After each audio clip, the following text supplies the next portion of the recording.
की विचारधारा को मजबूत कैसे किया जाए, पार्टी को संगठन के रूप में और कैसे इसका विस्तार और मजबूती दी जाए, और अलग अलग क्षेत्रों की अलग अलग समस्याएं रहती हैं। कैमूर जिले में 4 विधानसभा है, अलग अलग ब्लॉक हैं, तो अलग अलग समस्या भी होंगी, जिले की समस्या होगी। तो उनसे जो है कार्यकर्ता जो ग्रास रूट पे जो रहते हैं वो सारी समस्याओं से भी हम लोगों को अवगत कराते हैं। और इसी के तहत हम लोगों ने तय किया, क्योंकि नीति आयोग की रिपोर्ट में आपने देखा होगा बिहार जो है गरीबी में, पलायन में और बेरोजगारी में नंबर 1 है। और 20 साल से यहाँ एनडीए की सरकार चल रही है, और सबसे बड़ा इशू जो है पलायन का है, बेरोजगारी का है, महंगाई से महिलाएं हर कोई त्रस्त हो चुका है। तो इसी के तहत जो हम लोगों ने तय किया, जगह जगह जाकर के, कई जगह कहना है स्मार्ट मीटर से लोग परेशान हैं, लैंड सर्वे दाखिल कार्य में जिस प्रकार से घुसखोरी हो रही है उससे लोग जो है बहुत परेशान हैं, ब्लॉक थाने में भ्रष्टाचार बढ़ा हुआ है, कोई किसी की सुन नहीं रहा है। इसी के तहत हम लोगों ने तय किया था कि हम लोगों की सरकार आएगी, क्योंकि महंगाई इतनी ज़्यादा है कि महिलाओं को घर चलाना मुश्किल हो रहा, बचत कुछ नहीं हो पाता, अपने पैर पे कम से कम खड़ी हों, आर्थिक न्याय उन महिलाओं को हम लोग दें। इसलिए माई बहन मान योजना के तहत हम लोगों ने घोषणा किया है, और ये प्रण है कि उन महिलाओं को सरकार बनते ही 1 महीने के भीतर इस योजना की शुरुआत कर दी जाएगी, और हर महीने प्रति माह 2500 रुपये उनके खाते में जाएगा। इसी के तहत हम लोगों ने तय किया कि बिहार में बिजली जो है देश भर में सबसे ज़्यादा महंगा बिहार में बिजली मिलता है, तो 200 यूनिट फ्री में बिजली हम लोग जो है हर घर लोगों को उपलब्ध कराएंगे। जो वृद्धा पेंशन है, सामाजिक सुरक्षा पेंशन है, जो बगल में झारखंड में चले जाओ तो वहाँ 1000 रुपये है, यहाँ 400 रुपये मिलता है, और इस महंगाई में कोई मतलब नहीं है। तो इसलिए इसको 400 से बढ़ा करके हम लोग जो है 1500 रुपये करेंगे। आप देखिएगा हम लोगों ने जो कहा है वो किया है। आज कहीं भी चुनाव होता है तो वहाँ नौकरी की बात की जाती है, बेरोजगारी की बात की जाती है, बोला जाता है कि 10 लाख नौकरी दिया जाएगा, 20 लाख दिया जाएगा। कहीं भी प्रदेश में आप चुनाव देख ले तो इसकी शुरुआत बिहार से हुई। हम लोगों की सरकार नहीं बनी, कुछ सीटों से हम लोग रह गए, लेकिन जब 22 में दोबारा मुख्यमंत्री उधर से छोड़ करके इधर आए तो हम लोगों की जो महागठबंधन की सरकार जो 17 महीने चली उसमें 5 लाख लोगों को हम लोगों ने सरकारी नौकरी दिया।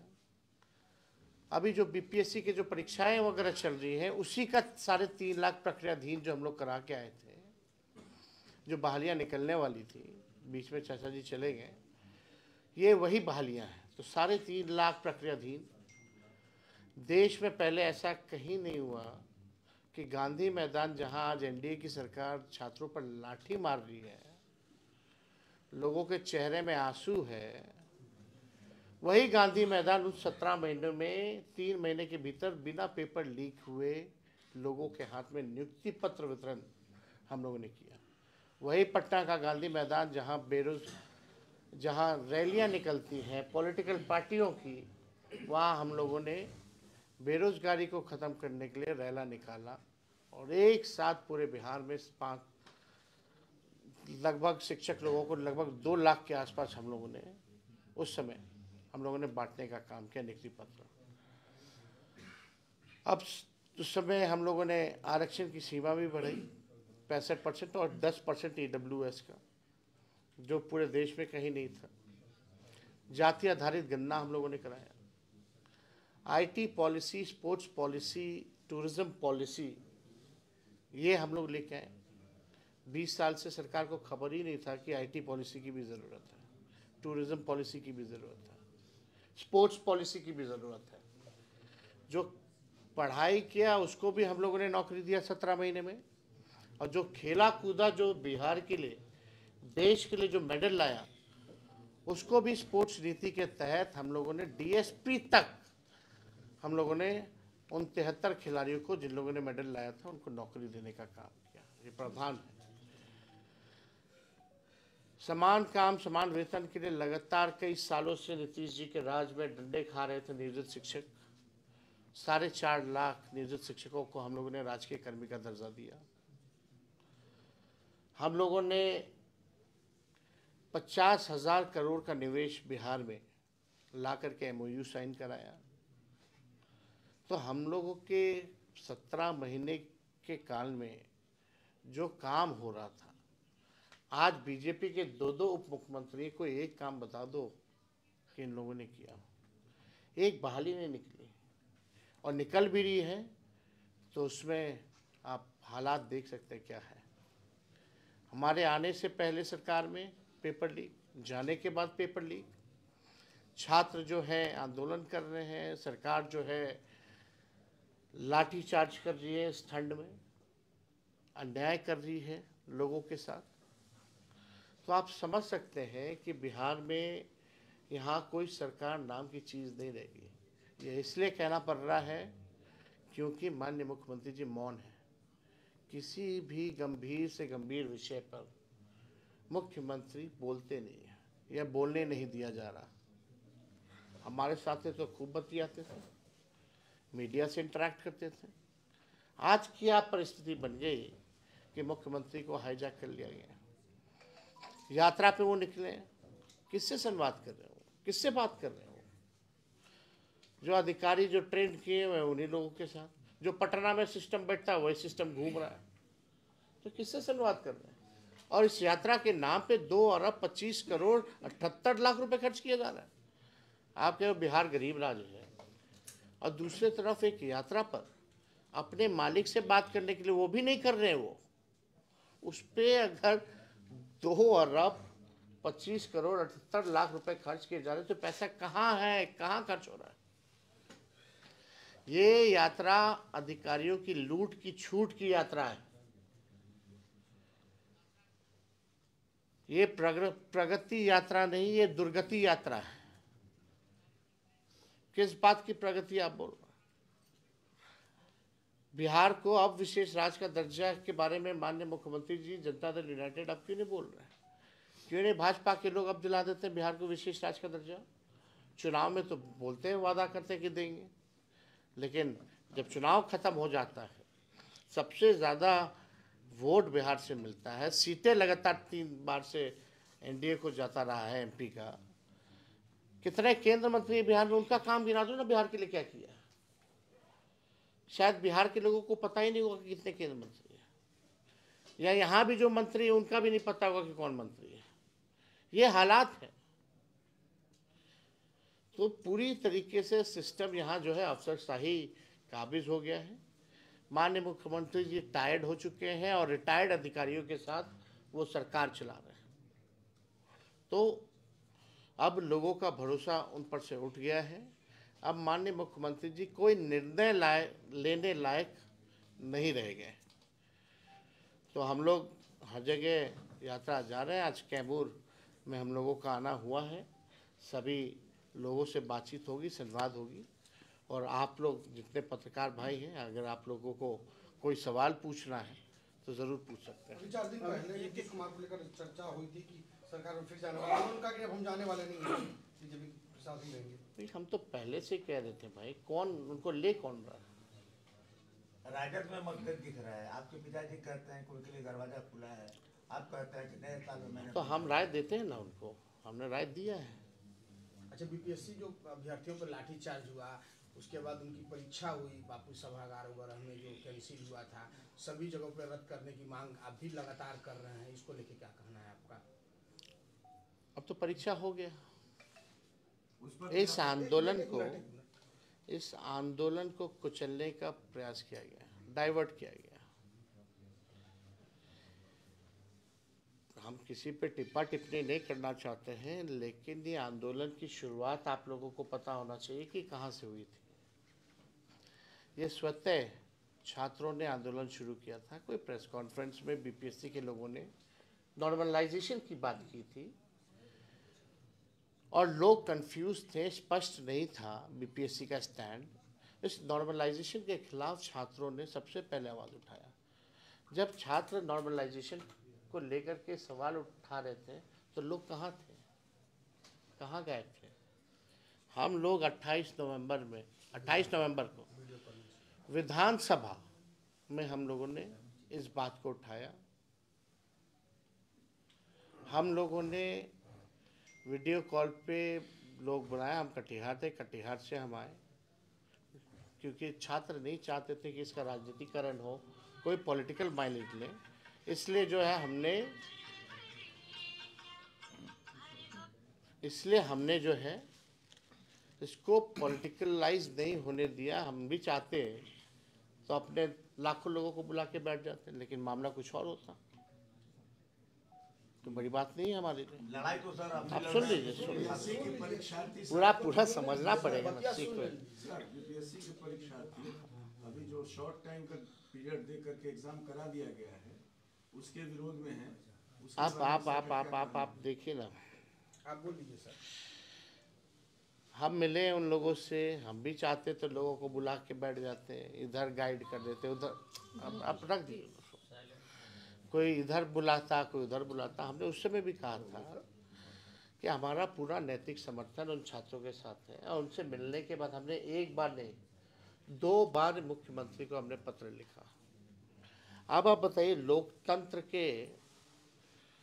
लोकतंत्र में, संवैधानिक ढांचे में अगर नेता विरोधी दल, माननीय मुख्यमंत्री जी तो मौन विधानसभा में भी रहे, दोनों सदन में कुछ नहीं बोले किसी भी इशू पर। इस बार हमने जब चिट्ठी लिखा नेता विरोधी दल के हैसियत से, छात्रे का जो संदेह है कि भाई बीपीएससी को क्लियर करना चाहिए कि नॉर्मलाइजेशन होगा कि नहीं होगा, माननीय मुख्यमंत्री जी ने कोई जवाब नहीं दिया। अब आप समझ सकते हैं वो किसको जवाब देंगे फिर। उनकी जवाबदेही 13-14 करोड़ बिहारियों के प्रति है। लेकिन अगर हम विपक्ष नेता होने के नाते अगर हम उनको चिट्ठी भेज रहे हैं तो उसका चिट्ठी का कोई जवाब भी नहीं, ना हो कोई अधिकारी भी लिख के भेजता उनकी तरफ से। ये हालत है बिहार की। तो आप समझ जाइए, पिटाया लोग, डीएम साहब ने थप्पड़ भी मारा। उसके बाद शाम में बैठती है बीपीएससी और तय करती है कि नहीं भाई नॉर्मलाइजेशन तो अफवाह है। अरे जब अफवाह था तो तुम 10 दिन पहले क्यों नहीं कहे? हम लोग सदन में उठा रहे हैं, मुख्यमंत्री को चिट्ठी लिख रहे हैं, आंदोलन पे छात्र बैठे हैं, अब कैसे पता चलेगा बीपीएससी को? छात्रों को मिलने नहीं दिया जा रहा है मुख्यमंत्री से, ना बीपीएससी चेयरमैन से, कैसे पता चलेगा? तो और सर्वर डाउन हुआ 2-3 दिन, लाखों अभ्यर्थी जो है फॉर्म नहीं भर पाए, वो किसकी गलती है? इसको लेकर के भी हमने चिट्ठी लिखी। बाद में जब मामला तूल पकड़ने लगा तो कुछ लोग आए हैं, उसमें एक एक्टर है, एक डायरेक्टर है, एक प्रोड्यूसर है और एक वैनिटी मैन है। फिल्म दिखाया जा रहा, चल रहा। तो हम इस पे ज़्यादा इन सब चीज़ों पे टिप्पा टिप्पणी नहीं करना चाहते हैं। तेजस्वी जी, ऐसा नहीं लग रहा कि प्रशांत किशोर ने पूरे मामले में जो राजनीतिक माइलेज लिया है उसमें आरजेडी पीछे खिसक गई, आरजेडी मैदान से बाहर हो गई और छात्र आंदोलन का लाभ प्रशांत किशोर को मिला है? वो एक नई चुनौती के रूप में पता नहीं किसको लाभ मिल रहा है नहीं मिल रहा है। ये तेजस्वी को लाभ उठाना, फलना को लाभ उठाने का आंदोलन नहीं है भाई। यही तो हम बात बोल रहे हैं। इसमें नुकसान किनका हुआ? छात्रों का हुआ। उसकी भरपाई कहाँ हुई है बताओ? और कौन करेगा उसकी भरपाई? जिन लोगों ने सर्वर डाउन होने के कारण अगर फॉर्म भर पाए तो उसकी भरपाई कौन करेगा? अरे भाई माइलेज उठाना हो तो हम तो कह ही रहे हैं, हम तो गांधी मैदान भर देते हैं। लेकिन छात्रों की असल मांग क्या थी कि कोई पॉलिटिकल पार्टी ना आए इसमें। और जहां कुछ लोग घुसे उसके बाद देखिए क्या आंदोलन को चला गया। कितने छात्र थे बैठे हुए उसमें? कौन लोग बैठे हुए थे? हमको इस पर टिप्पा टिप्पणी नहीं करना है। ठीक है, सबके तरीके अलग हैं। राजनीति है, राजनीति सबको करने का अधिकार है, लोकतंत्र है।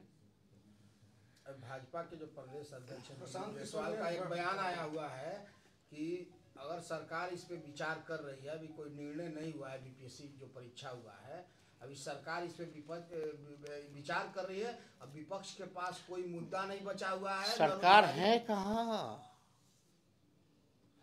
सरकार है कहाँ? खुद मंत्री हैं, उनसे पूछिए। अगर नेता विरोधी दल चिट्ठी लिखे तो सरकार को जवाब तो देना चाहिए। है कहाँ भाई सरकार? किसका जवाब देंगे? कौन क्या कह रहा है? जो मंत्री लोग का कोई वैल्यू है नीतीश जी के राज में?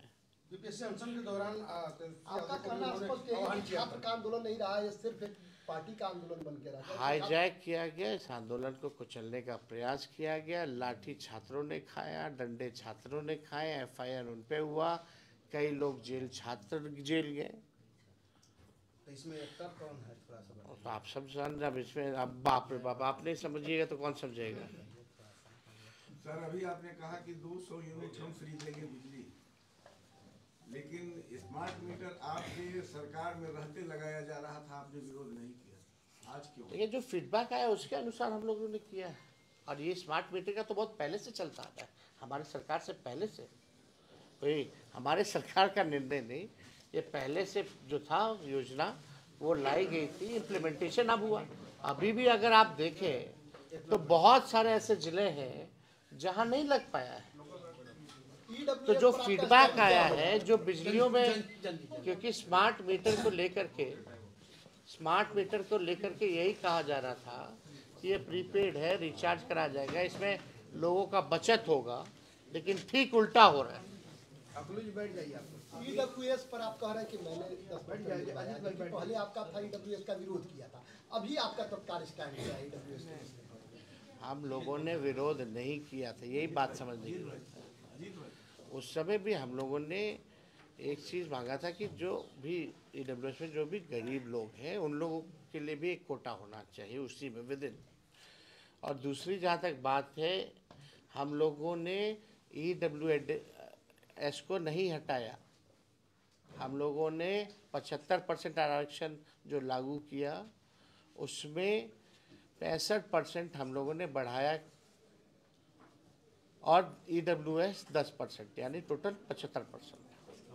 अच्छा, सम्राट चौधरी जी भी कह रहे हैं कि हम लोग बिहार में मुख्यमंत्री नीतीश कुमार के चेहरे पे चुनाव लड़ेंगे और लालू जी एकदम हताश हो। उन लोगों का स्थिति ठीक है अभी? आपकी जानकारी के मुताबिक क्या स्थिति है? विश्व की सबसे बड़ी पार्टी है, दूल्हा कोई नहीं है, ना चेहरा है, अभी भी पिछलग्गू बने हुए हो, अकेले लड़े ना। जैसे महाराष्ट्र में हुआ, चलिए। महाराष्ट्र में सर एक मिनट, जैसे महाराष्ट्र